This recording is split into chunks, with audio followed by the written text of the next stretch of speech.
merasa tak berarti, jalan dengan tanpa harapan, lalu tangan yang berlubang paku menjamah jadi hidup baru,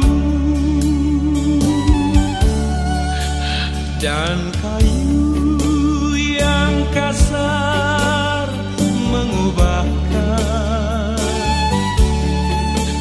jalan hidup yang penuh kegagalan. Ku puji Dia selama-lamanya, sebab salib mengubah hidupku, dan ku yakin darah Yesus yang suci sudah mengalir di Kalvari. Bila zaman berlalu, dunia mendebu, ku tetap pegang salib itu.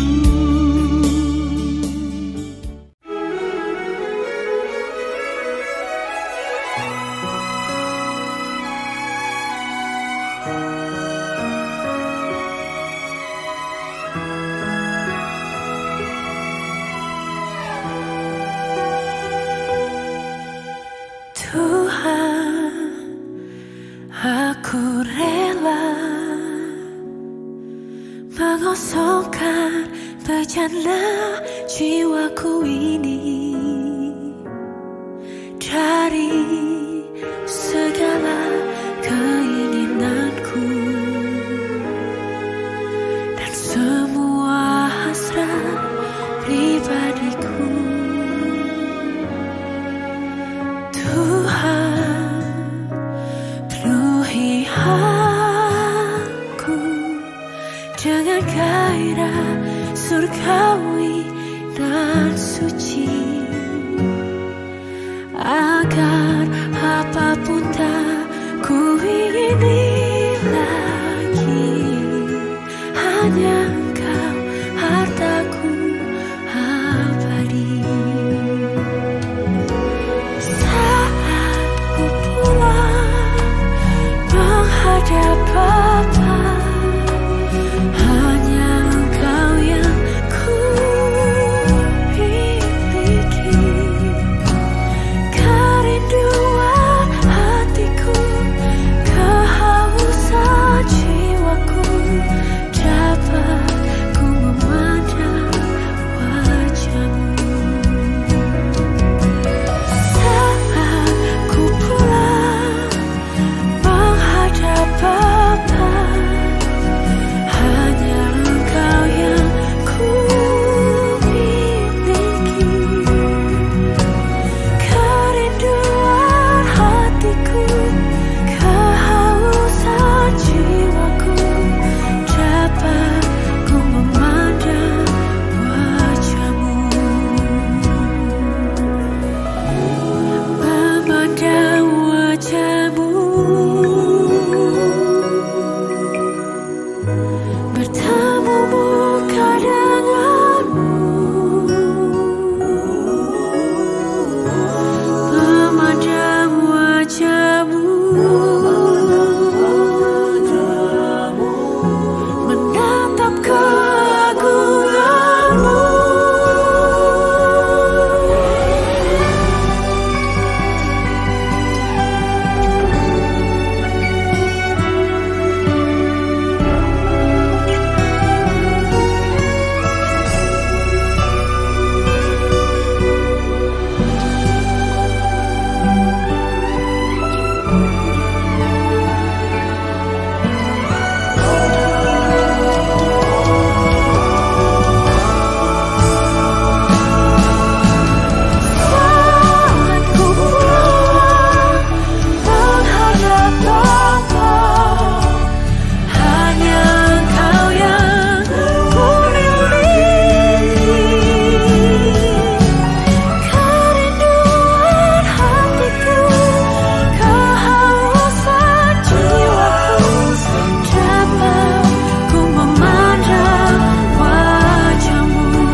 Tidak seorang pun bisa menghindari tahta pengadilan Kristus.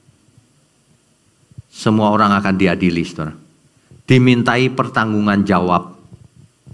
Apakah selama kita hidup ini baik atau jahat. Sebab ada hukum tabur tuai, barang siapa menabur, dia menuai.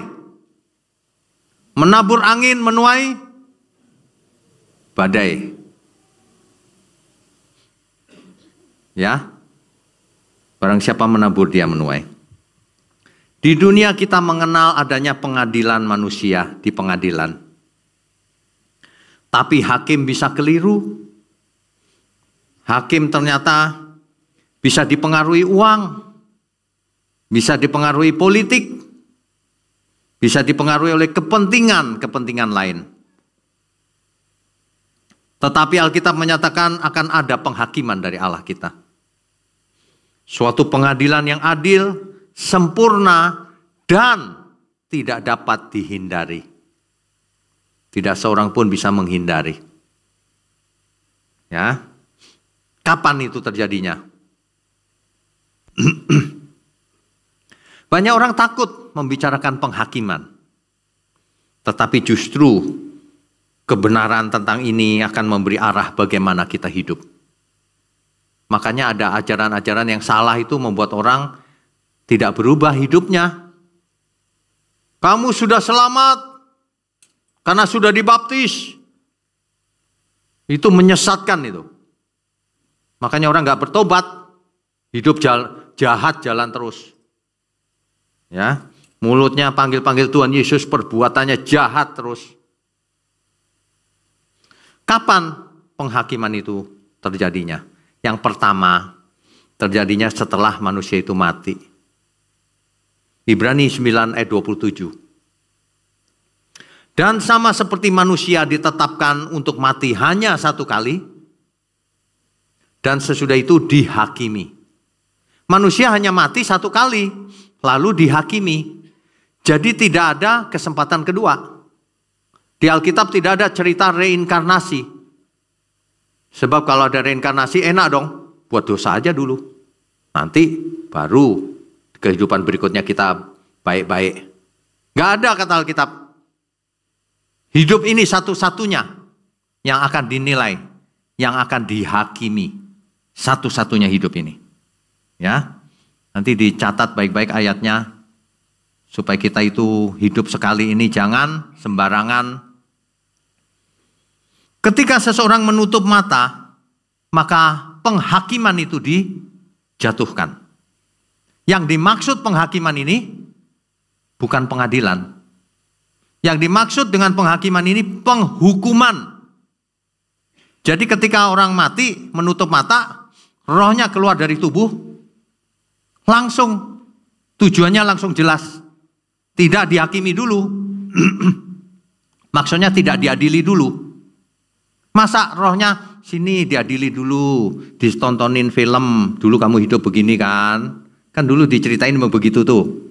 Lama bener disetain film dulu. Memangnya Tuhan gak tahu perbuatanmu? Langsung menutup mata, langsung terjun ke alam maut atau ke Firdaus. Gak ada cerita pengadilan dulu. Ya gak ada. Langsung. Karena sebenarnya setiap apa yang kita tabur, yang kita lakukan ini langsung tahu tuaiannya. Memangnya gak tahu? Memangnya gak tahu kalau kau bohong begitu itu? Tuhan gak tahu emang? Memangnya Tuhan gak tahu kau jelek-jelekin nama orang lain? Saya peringatkan ya, di luar sana, yang suka jelek-jelekin GMM, suka jelek-jelekin saya, mulutmu nanti dihakimi oleh Tuhan. Setiap apa yang kita katakan ini dihakimi loh. Kalau nggak tahu jangan ngomong sebaiknya ya. Ngomong sembarangan, ditampar Tuhan nanti kau. Hati-hati saudara. Tuhan kita itu Tuhan yang adil, yang tegas, tapi juga penuh kasih. Makanya bertobatlah sebelum waktunya habis. Jangan sampai terlambat. Ya. Yang kedua, kalau kita belum mati, dihakiminya waktu akhir zaman. Ketika Tuhan Yesus datang kembali, Meskipun kita belum mati, Alkitab berkata langsung diubahkan seketika tubuhnya. Kalau kita orang percaya, langsung diberi tubuh kemuliaan, tidak sempat mati, lalu diangkat bersama Tuhan. Kalau orang jahat, ya tinggal ditinggal di bumi aja, tidak diajak. Sementara langit dan bumi jadi lautan api. Jadi lautan api kok nggak takut ya? Ya. Penghakiman itu sifatnya universal. Semua orang akan dihakimi. Saudara. Orang kaya bisa menyewa pengacara hebat, bisa. Tapi kalau urusan penghakiman Tuhan, nggak ada pengacara yang bisa membela. Pengacaranya aja masuk neraka. Yang satu-satunya yang jadi pembela kita cuma Tuhan Yesus. Katakan amin. Tapi kemuliaan untuk Tuhan. Tidak ada seorang pun yang bisa bela.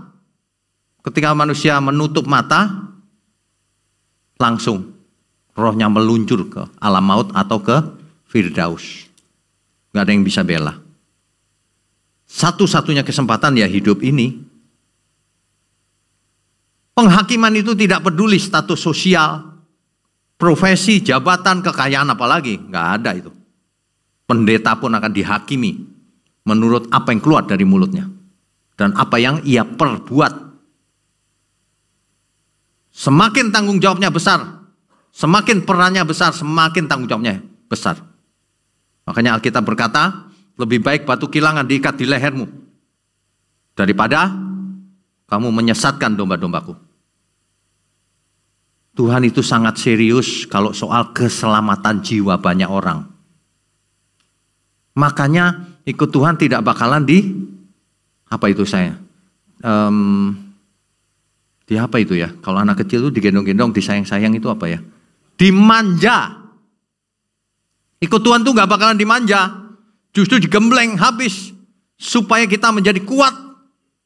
Ya. Supaya kita menjadi kuat di dalam Tuhan. Supaya imannya bukan iman yang tanpa perbuatan. 1 Yohanes 2 ayat 1. Tuhan Yesuslah yang membela kita. Nah, yang banyak orang salah mengerti itu begini loh. Kalau ada temannya bilang begini, khotbah itu kayaknya kurang bener. Jangan menghakimi kok. Gitu kan biasanya. Ini salah, saudara. Mulai sekarang jangan takut menilai orang. Mulai sekarang jangan takut menilai orang. Sebab menghakimi itu beda dengan menilai. Kalau menghakimi tidak boleh. Menghakimi itu dari kata krino. Yang dipakai dalam teks asli Alkitab itu bahasanya dipakai kata krino, itu menghakimi. Maksudnya apa krino itu? Menghukum dengan sikap hati yang jahat. Itu krino, menghakimi. Menghakimi itu menghukum dengan sikap hati yang jahat. Kalau itu tidak boleh, saudara. Gak boleh ada satupun di antara kita yang memiliki sikap hati yang jahat. Gak boleh. Ya, krino itu artinya menjatuhkan vonis, menentukan seseorang benar atau salah secara final. Jadi nggak boleh ada di antara kita yang doain orang lain gitu. Oh, mudah-mudahan dia ke neraka itu. Oh, nggak boleh. Bukan kita hakimnya. Ya. Tapi kita harus tahu membedakan kalau dia begitu dia ke neraka pasti. Itu beda loh. Kita harus tahu, waduh kalau dia nggak bertobat dia ke neraka itu. Itu artinya membedakan. Tapi bukan menghukum, mudah-mudahan ke neraka. Ya, itu nggak boleh. Itu namanya menghakimi, memvonis. Sebab Tuhan tidak menginginkan seorang pun binasa. Lah kok kita pengen orang lain binasa? Betapa jahatnya kita. Ya, itu dicatat tuh yang pertama. Jangan pernah menghukum orang sekecil apapun dengan sikap hati yang jahat. Misalnya, marahin orang supaya orang itu dengan sikap hati yang jahat kita menjatuhkan nama orang. Wah, itu nggak boleh itu. Itu sama sekali tidak boleh. Tapi kita harus memarahi orang yang bersalah. Ya, kalau anak kita salah kita marahin nggak? Ya marahin lah. Kalau Tuhan bilang kita harus marah, kita harus marah. Kalau Tuhan bilang kita jangan marah, harus jangan marah. Kita harus ikut perintah Tuhan. Ada amin semua? Jangan anaknya males, nggak mau marah Tuhan, marah itu dosa. Tuhan langsung gini, kok nggak ngerti ya kau ya? Justru kau harus marah kalau ada ketidakadilan, ketidakbenaran dalam hidup ini. Supaya orang selamat. Gitu loh maksudnya. Ya, anak kita kalau salah kita hukum. Berdiri di pojokan. Kalau udah besar ya, kalau masih baby ya jangan. Baby kan nggak ngerti. Makanya orang yang tahu tapi tetap melakukannya, itu berdosa tetap. Tapi kalau nggak tahu, nggak sengaja, itu masih bisa diampuni. Ya, menghakimi dan menilai itu berbeda, saudara. Di dalam Tuhan Yesus melarang sikap menghakimi dengan sikap hati yang jahat. Matius 7 ayat 1. Jangan kamu menghakimi supaya kamu tidak dihakimi. Kan ada orang yang begitu tuh, nunjuk orang lain. Dia itu pelit, Pak. Dirinya sendiri lebih pelit. Waduh. Jangan menghakimi orang kalau tidak mau dihakimi. Ya. Ini penghakiman ini sangat penting nih, sebab akan membuat bagaimana kita hidup selanjutnya. Sebab kalau salah mengerti, dikit-dikit dianggap menghakimi. Salah itu. Menghakimi itu krino. Tapi kalau menilai atau membedakan, itu dipakai kata yang lain lagi, anakrino. Anakrino atau diakrisis. Ya. Artinya apa?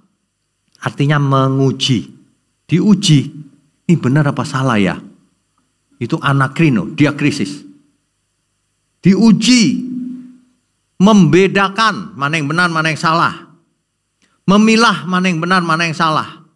Bayangkan orang yang tidak bisa membedakan mana. Paulus justru mendorong kita untuk menilai. Coba tampilkan 2 Korintus 11 ayat 3.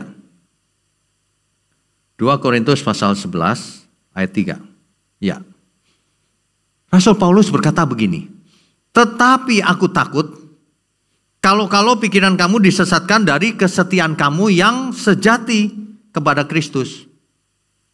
Sama seperti Hawa diperdayakan oleh ular itu dengan kelicikannya.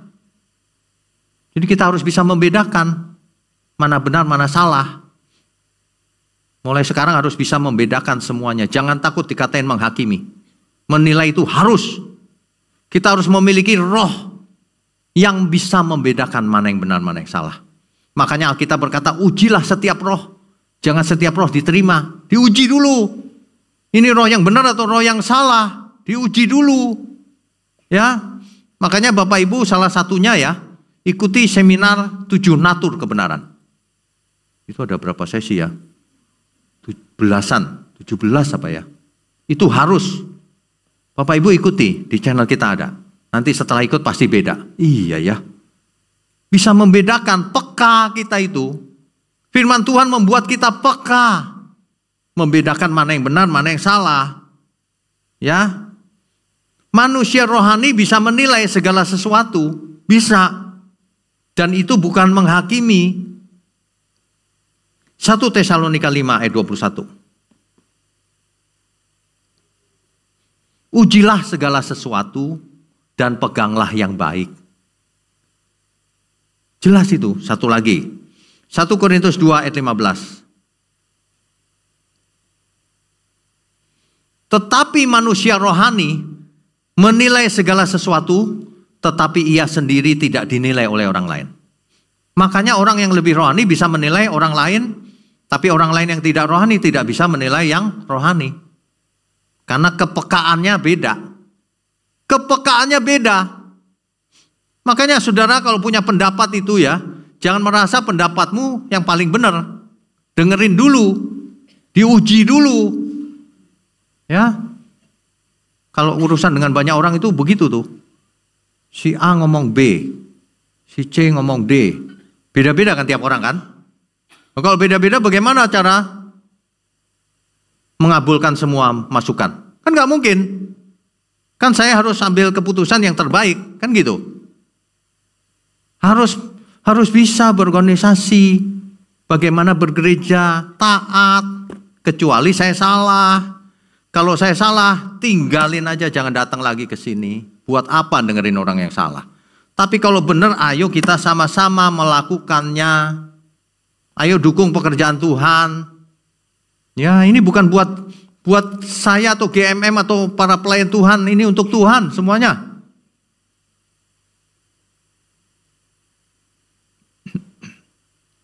Membedakan roh itu, menilai itu kewajiban kita semua. Ya. Menghakimi itu menjatuhkan vonis akhir, padahal itu hak prerogatifnya Allah. Seseorang mau binasa atau tidak, bukan haknya kita. Tapi kita harus bisa membedakan, kalau dia begitu terus dia binasa nanti. Makanya kita selamatkan, makanya kita doakan, makanya kita kasih waktu untuk bertobat, tidak divonis. Ya, ini pada umumnya ya, ada kondisi sangat ekstrim ya harus disingkirkan orang-orang yang merusak pekerjaan Tuhan. Menilai itu membedakan benar salah, baik buruk sesuai firman. Itu harus bisa. Makanya kalau mulai sekarang saudara, kalau ada saudara mengatakan gini, itu kayaknya salah tuh. Kalau ada teman yang bilang gini, jangan menghakimi kok. Kamu salah, itu bukan menghakimi. Itu menilai, membedakan mana benar, mana salah. Tuhan Yesus mengajar supaya kita bisa membedakan mana benar, mana salah. Banyak orang baca Alkitab tapi tidak mengerti. Coba kita lihat Tuhan Yesus seperti apa. Kalau kita mau jadi murid Tuhan Yesus, kenakan pikiran dan perasaan Tuhan Yesus. Kita harus seperti Tuhan Yesus. Jangan ngarang-ngarang sendiri. Saudara, misalnya gini, seorang dokter. Dokter itu tidak pernah loh menghakimi pasiennya, nggak pernah. Dokter itu hanya memberitahu diagnosanya. Ini penyakit agak parah, Bu. Ya, itu bukan memvonis, itu memberitahu. Beda loh, beda. Kalau dia aku suntik mati ini, nah itu memvonis namanya. Nggak boleh. Memberitahu. Kalau kita tahu tapi tidak menyebarkan itu, kita berdosa di hadapan Tuhan. Jadi sebenarnya ada banyak orang berdosa. Tahu yang baik tapi nggak mau menyebarkan. Tidak mau mengajak orang lain supaya selamat juga. Pasif hidupnya. Harus aktif setiap kita itu. Ya. Orang percaya itu harus bisa menilai mana yang benar sesuai dengan firman. Dan bagikan kebenaran itu. Supaya semua orang juga mengetahuinya, mengerti. Marah terhadap ketidakadilan. Membela yang lemah itu bukan menghakimi. Justru kalau kita tidak marah melihat keadilan, malah mensupport, mendukung, kita musuh Allah. Karena Allah kita tidak suka ketidakadilan. Ketidakadilan, kebenaran, kasih harus berjalan, keadilan maksud saya, harus berjalan seiring. Jadi manusia itu harus penuh kasih, harus adil, tapi juga harus tegas terhadap ketidakadilan. Kalau ada seseorang melihat temannya dianiaya lalu dia diam aja. Bukan aku yang menganiaya, gak salah dong. Salah itu. Kalau kita melihat orang lain dianiaya, kita harus bela. Harus menyelamatkan yang lemah. Ada amin? Kalau saudara tidak mau, saudara bukan murid Kristus. Karena Tuhan Yesus seperti itu. Kalau ada orang yang membuat pekerjaan Tuhan sulit atau membinasakan, dimarahin sama Tuhan Yesus itu. Ya, banyak orang membayangkan Tuhan Yesus itu halus, lembut, gemulai. Bukan. Kalian salah semua. Tuhan Yesus penuh kasih terhadap orang yang berdosa yang bertobat. Kalau yang tidak bertobat keras sekali Tuhan Yesus. Ya. Saudara, jadi manusia itu harus bertanggung jawab. Jangan mau main aman.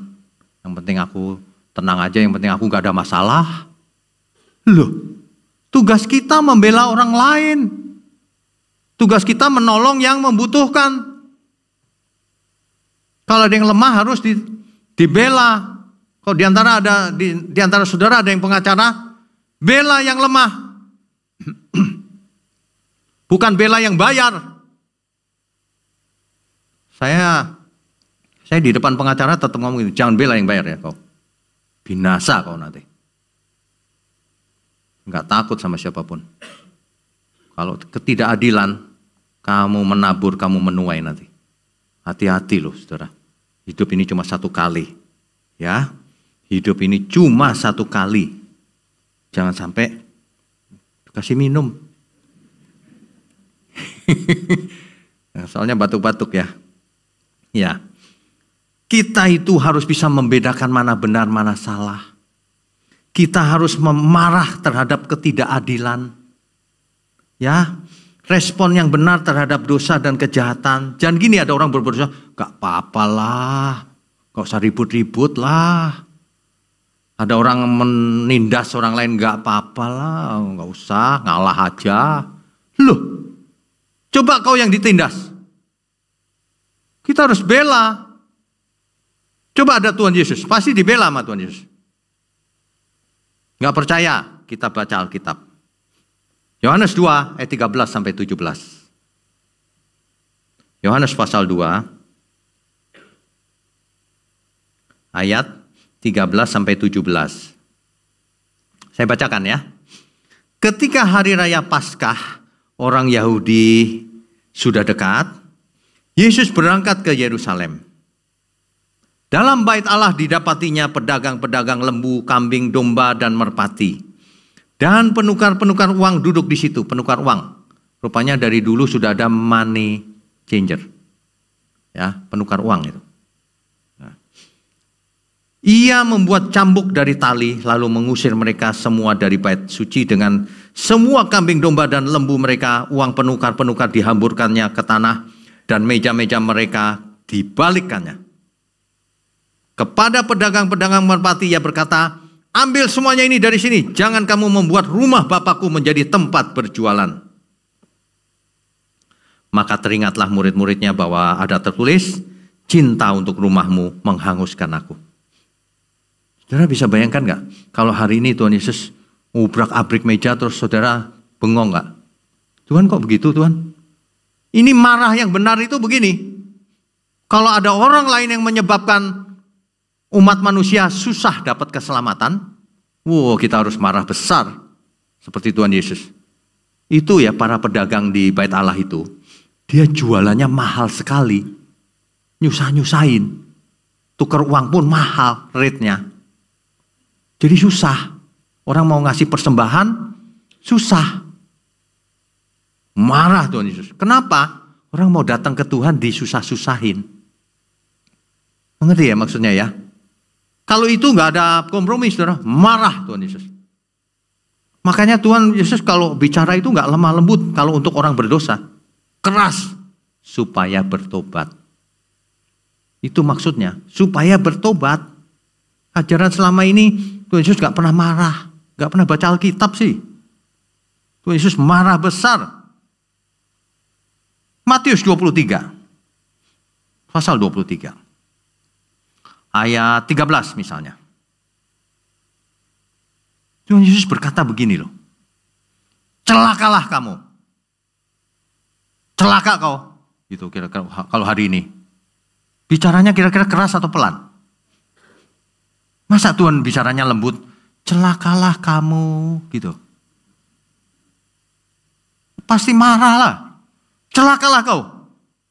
Hai ahli-ahli Taurat dan orang-orang Farisi. Hai kamu orang-orang munafik, karena kamu menutup pintu-pintu kerajaan surga di depan orang. Nah, ya kan? Karena menghalangi orang masuk kerajaan surga. Celaka kau. Tuhan Yesus marah nih. Sebab kamu sendiri tidak masuk dan kamu merintangi mereka yang berusaha untuk masuk. Semua orang yang berani sabotase pekerjaan Tuhan dimarahi Tuhan Yesus. Kalau tidak bertobat, pasti binasa. Kalau tidak bertobat. Kalau bertobat, cepatlah bertobat sebelum mati. Sebab manusia bisa tiba-tiba mati. Ya, hati-hati loh saudara. Ini serius loh. Ya, serius nih. Kalau orang berani sabotase pekerjaan Tuhan, orang mau datang ke gereja ditutup. Mati kau nanti. Kalau tidak bertobat. Kalau bertobat diampuni. Oh, bukan kau. Sana aja deh.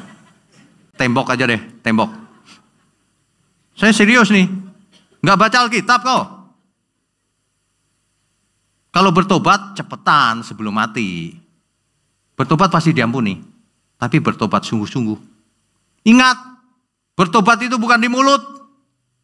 Banyak orang itu ngaku salah. Aku salah. Tapi kau ulangi lagi. Aku salah. Minggu lalu saya kasih ilustrasi seorang bendahara yang korupsi kan. Korupsi ya udah nggak usah jadi bendahara lagi kok. Ampun Pak, maaf. Dimaafkan, tapi nggak usah jadi bendahara lagi. Nanti kau lihat duit hijau lagi. Terus kau nggak mampu lagi. Memang kau nggak pantas di situ tempatnya. Ya, kau jadi asar aja sono. Nggak pegang duit. Kan gitu. Ada orang yang bertobatnya gini. Aku sudah bertobat, ayo jadi bendahara lagi. Itu namanya bukan bertobat. Itu belum bertobat tuh namanya. Makanya saudara harus bisa membedakan mana yang baik, mana yang jahat. Supaya tidak dikerjain sama orang. Hati-hati, dunia ini banyak yang jahat. Pakai Alkitab lagi. Seorang pengacara bilang sama saya gini, udahlah Pak, nggak usah diurus. Kasih tampar pipi kiri, kasih kanan. Saya bilang, kamu baca Alkitab nggak? Satu ayat dipakai untuk manipulasi. Kok ngomong sama orang yang salah? Itu artinya apa itu? Itu artinya apa? Enak benar kalau hadapin orang Kristen lalu kasih pipi kiri, kasih pipi kanan. Gak ada itu. Di Alkitab itu ada artinya, ntar saya jelaskan nih. Orang gak ngerti Alkitab pakai comot-comot ayat lagi. Untuk kejahatan. Tujuannya untuk kejahatan itu. Kalau yang benar, benar ini ayat ini. Tapi harus diartikan yang benar. Ya, membela yang lemah itu panggilan untuk orang percaya. Jadi kita itu nggak boleh santai-santai. Yang penting aku aman, orang lain bahaya biarin aja. Nggak boleh. Apalagi kalau ada hubungan dengan pekerjaan Tuhan. Kita mesti bela pekerjaan Tuhan. Kalau memang cinta Tuhan. Kalau nggak bela pekerjaan Tuhan, kau nggak cinta Tuhan berarti. Cinta dirimu sendiri. Ada amin nggak nih? Nah ya kalau nggak buat apa? Saudara pikir saya ngomong begini untungnya apa? Bapak Ibu Saudara, nggak tahu ya Bapak Ibu Saudara ikutin nggak itu nggak yang di Amerika ditembak itu. Charlie Kirk ya. Waduh. Itu Charlie Kirk itu kalau ngomong apa adanya juga tuh. Berani kan debat terbuka di universitas-universitas. Ditembak loh. Tembus ini. Mati. Waduh sayang sekali ya masih muda itu. Dunia ini ya udah rusak. Orang bicara kebenaran ditembak. Orang bicara ngawur-ngawur disanjung-sanjung. Gila nggak ya? Saya perhatikan yang debat itu ya salah satunya membela LGBTQ. Semua orang membela LGBTQ. Ini kayak Sodom Gomora ini dunia ini. Lebih parah dari Sodom Gomora. Dunia ini gila saudara. Jadi jangan pasif, jangan netral, ikut Tuhan. Dukung pekerjaan Tuhan. Buktikan cintamu sama Tuhan. Dukung itu bukan duit dikasih kita, bukan. Rumah dijual kasih kita, bukan. Dukung supaya banyak orang diselamatkan. Supaya banyak orang tahu, iya ya yang benar begini nih. Gitu loh. Kalau saudara tidak melakukan itu, saudara berdosa di hadapan Tuhan. Padahal bisa melakukannya. Ya, hati-hati ya saudara ya. Saya percaya pagi ini peringatan buat kita semua loh. Ini bukan bicara soal uang loh. Dukung itu macam-macam. Bagikan link kebenaran ini biar semua orang mengenal. Bapak Ibu Saudara tahu nggak? Ada orang yang di New York sana, telepon saya. Pak, saya mau di bawah GMM, bikin gereja rupanya. Jemaatnya udah ratusan loh. Di luar negeri kalau ratusan tuh gede banget berarti. Saya bilang, nggak perlu GMM sih, apa aja boleh. Tapi ngajarnya yang benar. Ya udah saya pakai bahan-bahannya, boleh silakan, apa aja ambil aja, gak usah izin juga apa-apa. Kan di YouTube ada. Yang jauh aja tahu loh. Jangan sampai yang tetangga sendiri malah sesat. Aduh, Alkitab kalau ngomong itu ya celakalah kau. Bodoh sih kau. Gitu. Kalau Alkitab ngomong begitu sebenarnya. Cuma diterjemahkan diperhalus. Jangan sesat gitu kan. Allah tidak bisa dipermainkan. Itu sebenarnya jangan bodoh kau. Allah itu gak bisa dimain-mainkan, Tuhan itu. Tuhan tahu persis hati kita. Ayo kita yang benar, Tuhan mengasihi kita. Tapi kalau orang mengeraskan diri, jangan salahkan siapa-siapa. Kalau hari itu datang, seperti Sodom Gomora tiba-tiba api turun dari langit. Kalau kasus kita nggak usah api turun dari langit jantungnya tiba-tiba mampet selesai. Selesai itu. Meluncur langsung. Ya. Tuhan Yesus itu mengecam. Itu di Matius pasal 23, nanti dibaca ya, sampai akhir. Itu di bagian akhir itu, celakalah kau. Celakalah kau. Itu banyak banget itu ayatnya.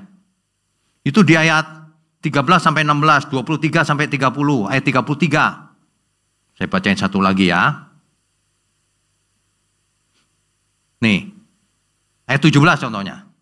Atau 16 dulu. Celakalah kamu, hai pemimpin-pemimpin buta. Itu halus apa kasar? Bayangin kalau saya ngotot gitu di sidang sinode. Celakalah kau, pemimpin buta. Kasar sekali. Langsung dilemparin batu saya. Tapi ini Tuhan Yesus begini loh.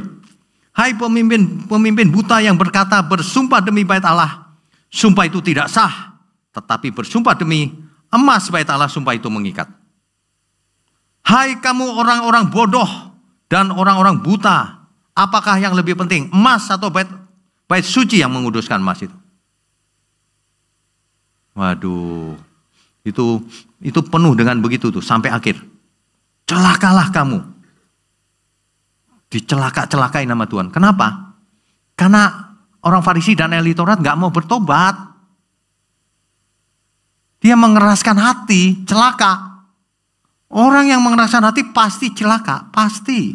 Bukan kita doain, bukan. Ini kata Alkitab. Itulah sebabnya sebelum hari itu tiba, bertobatlah. Apa untungnya kau melawan Tuhan? Apa untungnya kau jahat di mata dunia ini? Di mata Tuhan apalagi? Lebih jahat lagi. Kan gak ada untungnya. Apa untungnya kau ngotot hidup dalam dosa itu? Apa untungnya? Kan gak ada untungnya. Lah kok mau terus? Lupakan karakter pribadimu itu. Harus diganti karakternya Tuhan. Ya, jangan pakai pikiran sendiri. Gak pernah keras jadi orang. Untuk kebenaran keras kita. Kalau ada orang menyiksa jemaat, wow kita kerasin dia. Bukan kita doain doang supaya dia sadar. Kita kerasin dia berani nyiksa jemaat. Kalau kita memang mau bela Tuhan Yesus. Ingat saudara, itu pun harus dengan hati yang bersih, pikiran yang bersih. Bukan sikap hati yang jangan awas goyang, bukan, nggak boleh. Kalau itu nggak boleh. Kita harus bela dengan hati yang bersih, pikiran yang bersih. Itu yang sulit. Makanya Tuhan Yesus pun melakukan itu, tapi dengan pikiran dan hati yang bersih. Sebab Tuhan itu tidak ada agenda lain. Makananku ialah melakukan kehendak Dia yang mengutus aku dan menyelesaikan pekerjaannya. Itu doang. Mestinya kita semua juga sama. Mestinya kita semua kalau kita sudah mengerti ya, makananku ialah melakukan kehendak Tuhan Yesus dan menyelesaikan pekerjaannya. Ada amin semua? Gitu saudara harusnya ya. Jadi marah terhadap dosa itu tidak dosa. Justru tidak marah terhadap dosa itu dosa. Orang melihat ketidakadilan, melihat dosa, melihat kekejaman, diem aja. Itu dosa namanya. Orang yang tidak marah terhadap ketidakadilan, berarti dia membela ketidakadilan. Berarti dia setuju dengan ketidakadilan. Baca Alkitab. Jangan pakai pikiran sendiri. Pakai pikiran sendiri itu yang enak-enak tok biasanya. Disuruh berjuang gak mau. Enggak lah, bagianku doa doang. Ya doalah sana. Kita itu harus doa sama Tuhan itu dalam rangka dialog dengan Tuhan. Tuhan apa yang harus kulakukan Tuhan? Yang terbaik menurut Tuhan, bukan menurut kita. Ya, mungkin ini nggak ada yang khotbah seperti ini. Marah itu boleh. Orang kan bilang marah nggak boleh Pak, marah itu dosa. Ya kalau gitu kau jangan pernah marah seumur hidupmu. Anakmu ngawur terus biarin aja gitu. Orang tua macam apa itu? Tuhan aja marah terhadap ketidakadilan, terhadap dosa. Itu berarti bukan orang Kristen. Orang Kristen itu mengenakan pikiran perasaan Tuhan Yesus. Ya, manusia itu kebalik, tau nggak? Mestinya kan kita marah terhadap ketidakadilan. Manusia kebalik, lihat ketidakadilan dia menyingkir. Kebalik. Karakternya kebalik semua ini. Marah terhadap kebenaran malahan. Kebalik-balik kan dunia ini. Coba ngomong kebenaran malah ditembak. Kan dunia ini terbalik. Ngomong ngawur-ngawur gitu, nggak apa-apa. Dunia ini terbalik loh, saudara. Saudara jangan ikutan terbalik. Ingat baik-baik tuh. Jangan ikutan terbalik. Ikut Tuhan Yesus memang harus ada harga yang harus dibayar. Jangan mau enak sendiri, pasif. Menikmati berkat Tuhan. Tapi nggak jadi berkat. Ya, membela yang lemah itu panggilan orang percaya. Amsal 31 ayat 8-9. Nanti dibaca. Yesaya 1 ayat 17. Belajarlah berbuat baik. Usahakanlah keadilan. Kendalikanlah orang kejam. Apa kurang jelas itu? Belalah hak anak-anak yatim. Perjuangkanlah perkara janda-janda. Jadilah pejuang Kristus. Sudah waktunya kita harus dewasa. Yang masih muda, masih kuliah. Berjuang, belajar keras yang pintar. Yang wawasannya luas. Nanti bisnis apapun yang dilakukan berhasil. Bisa jadi berkat bagi banyak orang. Ayo, yang masih muda tuh. Perjuangan kita kan lain-lain. Tergantung di mana kita ada. Tapi semuanya persembahkan untuk Tuhan. Semuanya untuk Tuhan. Ya. Jadi kita sudah jelas ya sekarang ya. Menghakimi dan menilai itu beda. Menilai harus bisa. Menghakimi jangan. Nah itu beda tuh. Ya. Nah, aplikasi praktisnya gini saudara. Kalau saudara melihat ada ketidakadilan, saudara harus bereaksi. Kecuali saudara nggak punya kemampuan untuk membela, ya udah nggak apa-apa. Tapi kalau ada kemampuan untuk membela, harus membela. Jangan diam saja kalau ada ketidakadilan. Harus dibela korbannya itu. Ya. Itu harus saudara. Kalau enggak saudara bukan murid Kristus. Kalau lihat orang lemah, jangan dihakimi. Manusia itu kebalik, sama orang lemah berani menindas. Sama orang kuat meskipun salah nunduk-nunduk. Kebalik, jual diri. Kita itu gak lihat siapa orangnya. Kalau salah ya salah. Mau bertobat, oke. Gak bertobat, tunggu hukuman Tuhan. Kan gitu aja. Sederhana kan? Lakukan bagian kita. Jika kita marah terhadap dosa, itulah kemarahan yang kudus. Seperti Tuhan Yesus. Banyak orang marah, hal-hal yang gak penting marah. Soal ditampar pipi kiri ditampar pipi kanan, beri pipi kiri, mesti kita tuntaskan nih. Banyak orang pakai itu. Saudara kalau dibohongin pakai ayat itu jangan mau. Saudara lagi apa? Kasus gitu ya. Ketemu pengacaranya bilang, Kristen, iya. Kan ditampar pipi kanan, kasih pipi kiri. Serahin aja semua yang ada. Gampang kalau gitu ngalahin orang Kristen. Kasih tahu, suruh belajar di GMM pengacara itu. Yang ngawur-ngawur itu suruh belajar di sini. Nggak ngerti Alkitab, comot-comot. Untuk kepentingan diri sendiri. Dia pikir bisa pakai ayat untuk bohongin kita. Nggak bisa. Matius 5 ayat 39. Tetapi aku berkata kepadamu, janganlah kamu melawan orang yang berbuat jahat kepadamu. Melainkan siapapun yang menampar pipi kananmu, berilah juga kepadanya pipi kirimu. Nah orang yang gak mengerti baca ayat ini udah, terus diartiin sendiri. Ya, ayat ini sering disalahpahami. Seolah-olah Tuhan Yesus meminta kita pasif, diem aja, ditamparin, diem aja pokoknya. Ada yang mau ditampar, diem aja? Maju ke depan. Kita demokan ayat ini. Satu oke, dua oke, lama-lama dia. Enggak gitu artinya ya, pelan-pelan. Konteksnya apa? Nah ini yang penting, konteksnya. Maksudnya Tuhan Yesus itu begini loh. Kalau ada orang yang jahat sama kita, jangan kita jahat juga sama dia. Jangan dibalas. Jangan membalas orang yang jahat dengan kejahatan. Maksudnya itu loh.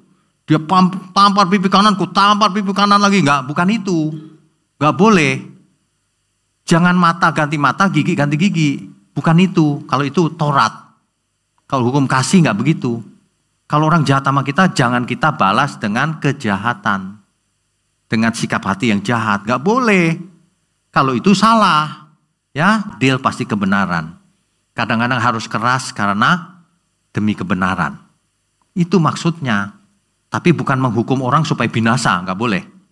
Kita harus selalu memberi orang lain kesempatan untuk bertobat. Makanya ada orang tertentu yang bilang, Pak Winyo itu enggak tegas itu. Bukan enggak tegas, kau enggak ngerti. Kalau orang masih bisa diselamatkan, ayo kita selamatkan. Tapi kalau orang lain sudah tidak mau, ya kita kebaskan debu. Orang lain nyerang kita untuk membinasakan banyak orang, lawan kita kalau gitu. Enggak boleh ada yang boleh membinasakan siapapun. Atau mensabotase firman Tuhan. Sabotase pekerjaan Tuhan. Enggak boleh ada. Ya? Ada amin semua? Saudara harus jadi pejuang Kristus mulai sekarang. Tapi ingat ya, pikiran dan hati harus bersih. Bukan dikit-dikit ngamuk, salah itu. Enggak penting aja ngamuk. Banyak orang marah hal-hal yang enggak penting. Yang penting malah enggak marah. Waduh, dunia ini terbalik-balik emang. Ya. Jadi bukan larangan untuk menuntut keadilan. Justru Alkitab itu topiknya tentang keadilan dari dulu. Di zaman Perjanjian Lama, rakyat jelata itu diperlakukan tidak adil. Tuhan marah. Para nabi diutus. Marah-marah para nabi. Celakalah kau yang tidak adil sama sesama. Tuhan marah. Tuhan bukan begini, tidak adil biarin aja. Bukan. Ya. Suatu hari harus dikobahkan seri natur Allah. Natur Allah itu apa yang semua ngerti cuma kasih tok. Natur Allah itu banyak dan semua muncul bersamaan. Mesti seri itu. Natur Allah.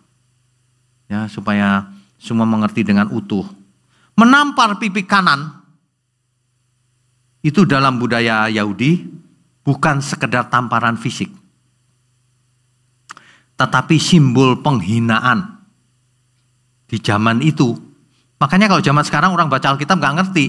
Karena tidak mengerti budayanya. Itu maksudnya dihina. Bukan tamparan fisik saja. Nah kalau dihina, Yesus mengajar tidak membalas dengan penghinaan, dengan kebencian, dengan kejahatan hati. Nggak boleh. Ya sudahlah kamu kalau dihina kamu diam aja. Kalau kita dihina, difitnah, diapain aja, diam aja lah. Gak apa-apa diri sendiri ini.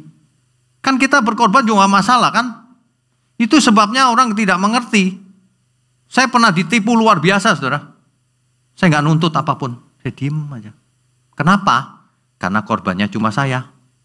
Kalau korbannya cuma saya telan aja deh. Nangkep gak maksudnya? Saya difitnah kemana-mana gak masalah. Karena korbannya cuma saya. Tapi kalau korbannya jemaat, nanti dulu kau berhadapan dengan Tuhan. Mengerti gak maksudnya? Jadi kita itu tidak membela diri sendiri. Kalau diri sendiri gak perlulah bela, ya biarin aja lah. Rugi sendiri. Tapi kalau itu menyangkut keselamatan banyak jiwa, oh nanti dulu kita harus selamatkan banyak jiwa. Ya, itu harus mengerti. Di situ itu. Makanya iman harus dewasa. Orang terbalik, kalau diri sendiri dirugikan ngamuk. Kalau orang lain dirugikan, biarinlah bukan gue ini. Terbalik. Kalau diri sendiri dirugikan, udah diem aja, nggak apa-apa, berkorban aja. Tampar pipi kanan, kasih kiri aja, nggak apa-apa, diri sendiri yang sakit. Tapi kalau semua orang mau ditamparin sama dia, oh nanti dulu. Kau siapa? Mengerti ya maksudnya ya? Hidup ini perjuangan, saudara. Jangan enak-enakan aja. hidup santai, enak, menikmati hidup, nggak mau berjuang untuk Tuhan. Kalau untuk diri sendiri nggak perlulah dibela-bela, tapi kalau kepentingan Tuhan harus kita bela. Ya, nah, jadi maksudnya itu menampar pipi kanan kiri itu.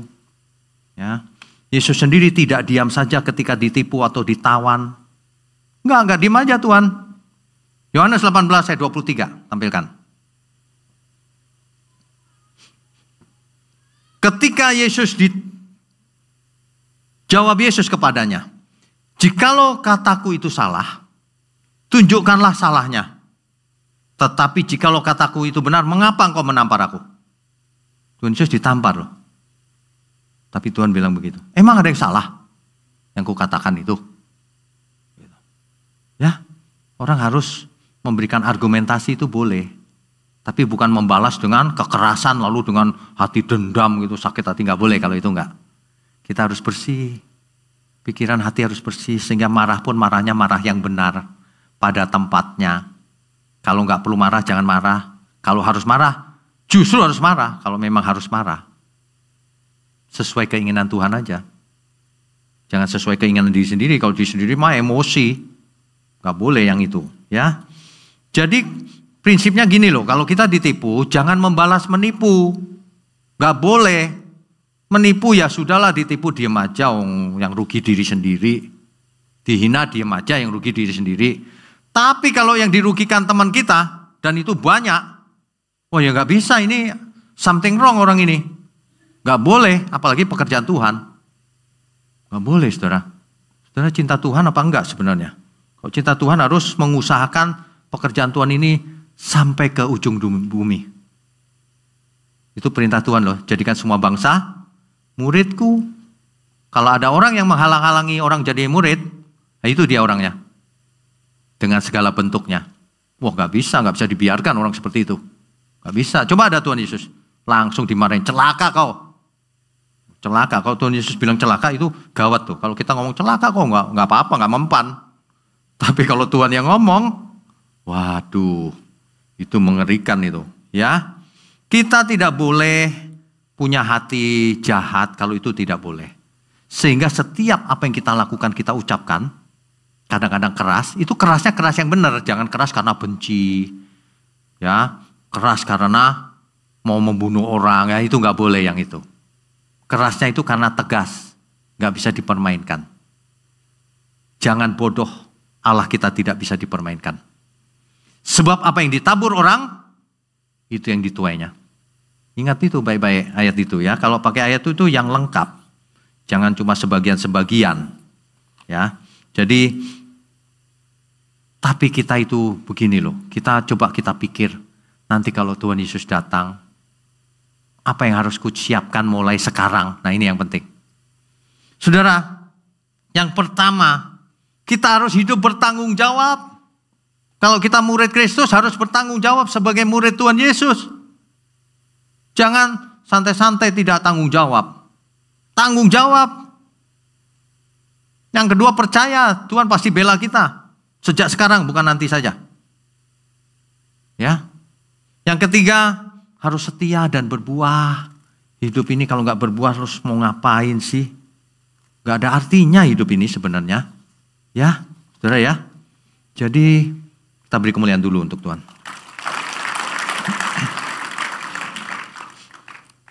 Dulu kita tidak mengerti sedalam ini. Sekarang kita mulai mengerti. Ingat baik-baik. Kalau diri sendiri dirugikan, jangan dibalas. Tapi kalau pekerjaan Tuhan dipersulit, saudara harus mengusahakannya. Kalau ada orang lain yang mau diselamatkan, harus diusahakan. Intinya keselamatan jiwa, bukan kepentingan pribadi. Amin ya. Dulu ku tak mengerti kasih-Mu Tuhan. Aku merasa nyaman dalam hidupku, tetapi firman-Mu mengajarku terus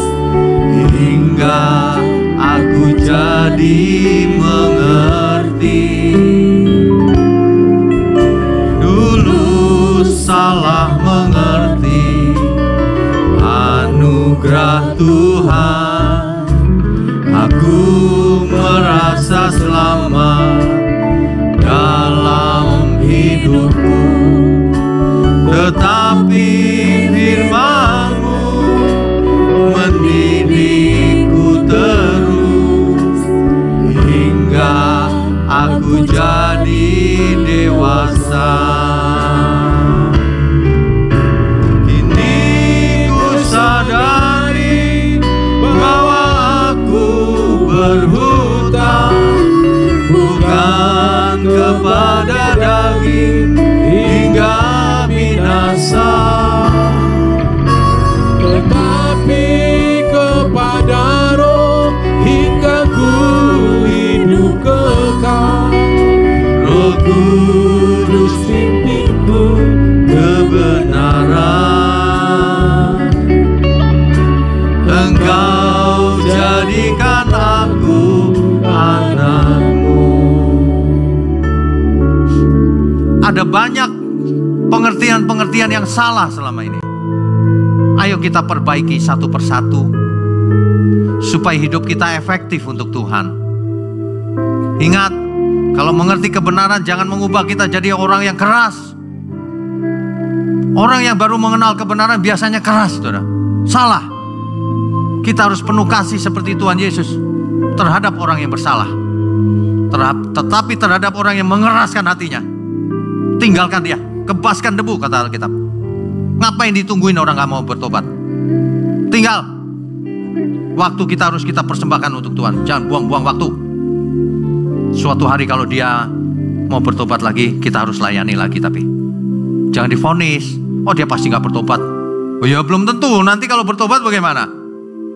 Tapi jangan buang waktu selagi dia tidak mau bertobat. Utamakan pekerjaan Tuhan.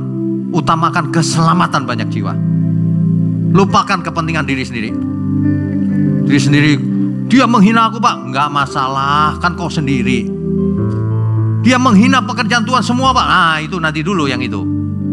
Itu keselamatan banyak jiwa. Nanti banyak orang tersandung. Kalau itu nggak boleh. Karena bukan kepentingan kita, kepentingan bersama. Amin ya.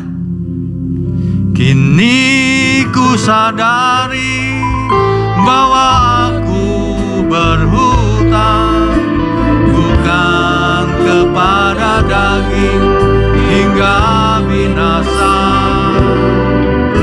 tetapi kepada Roh hingga ku hidup kekal. Roh Kudus pimpinku kebenaran.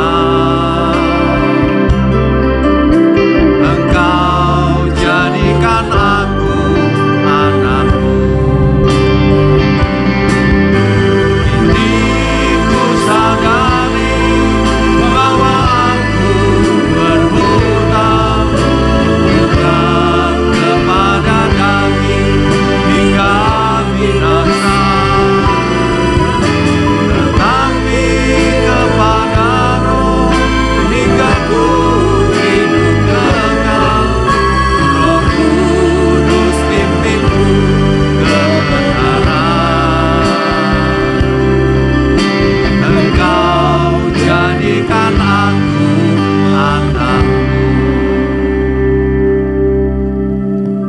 Bapak Ibu Saudara sekalian, mungkin firman Tuhan pada hari ini terdengar sangat keras. Dan mungkin Bapak Ibu Saudara belum pernah mendengar yang seperti ini. Tapi kebenaran tetap kebenaran.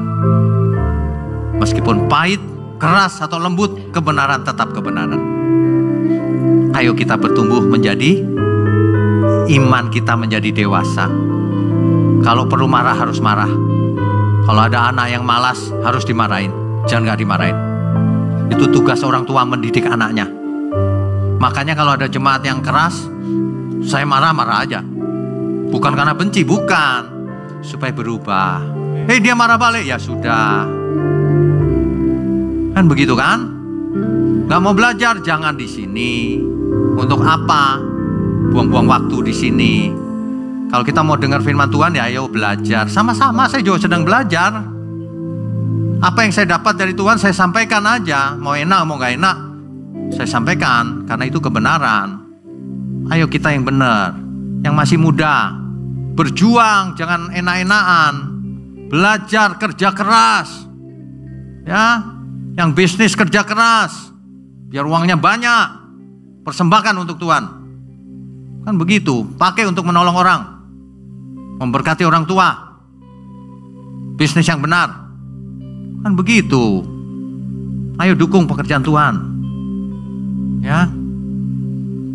Ini berkali-kali dihimbau yang bisa mengerti, punya sesuatu informasi apa yang bagus, sampaikan ke kita. Ya. Ayo. Nanti tanggal 2 November ya. 2 November ulang tahun GMM, baru 1 tahun. Baru 1 tahun tapi gonjang-ganjingnya seluruh dunia. Aneh juga ya Bapak Ibu ya. Aneh juga. Tapi saya percayanya gini.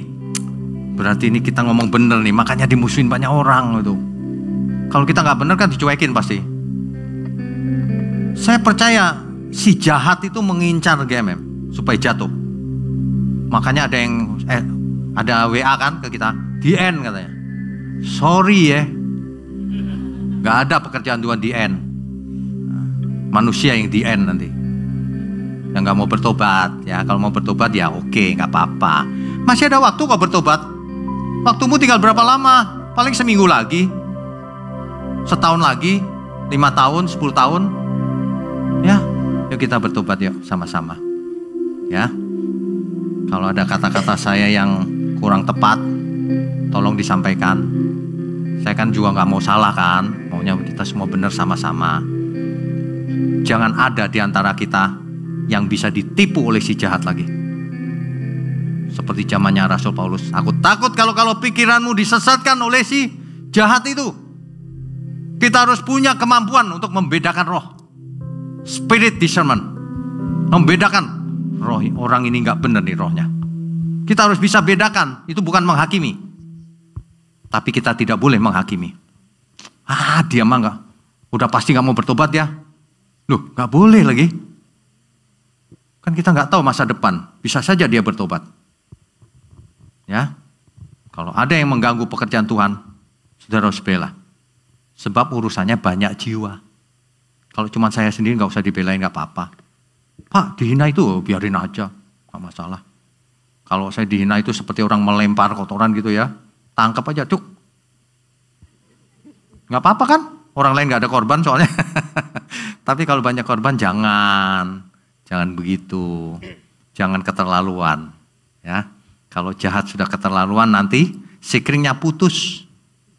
Tiba-tiba putus. Ya, ngomong begini ini spontanitas. Nggak dikarang, nggak apa. Ayo kita dukung pekerjaan Tuhan. Waktu kita nggak banyak.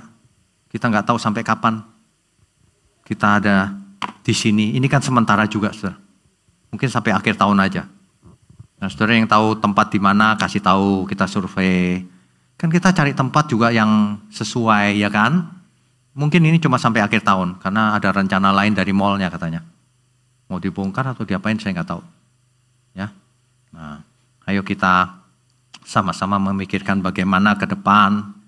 Kita mau menyelamatkan banyak jiwa, nggak cari apa-apa. Amin, saudara? Amin, beri kemuliaan untuk Tuhan.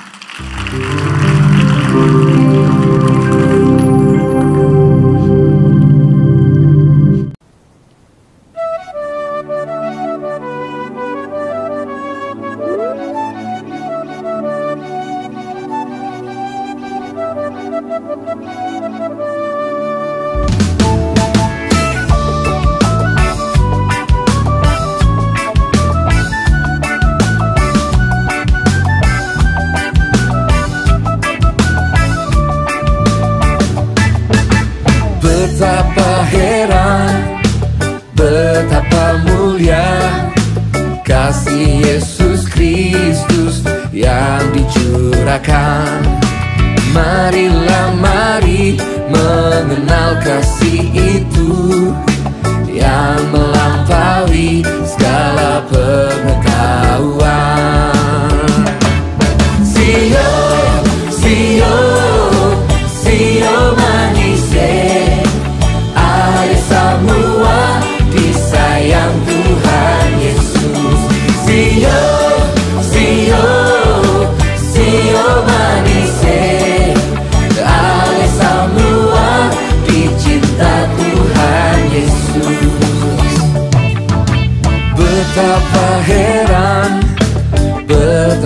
mulia kasih Yesus Kristus yang dicurahkan.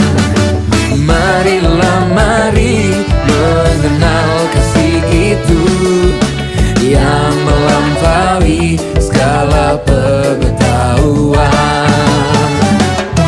Sio, sio, sio manise, ale semua disayang Tuhan Yesus. Sio, sio, sio manise, ale semua dicinta Tuhan Yesus.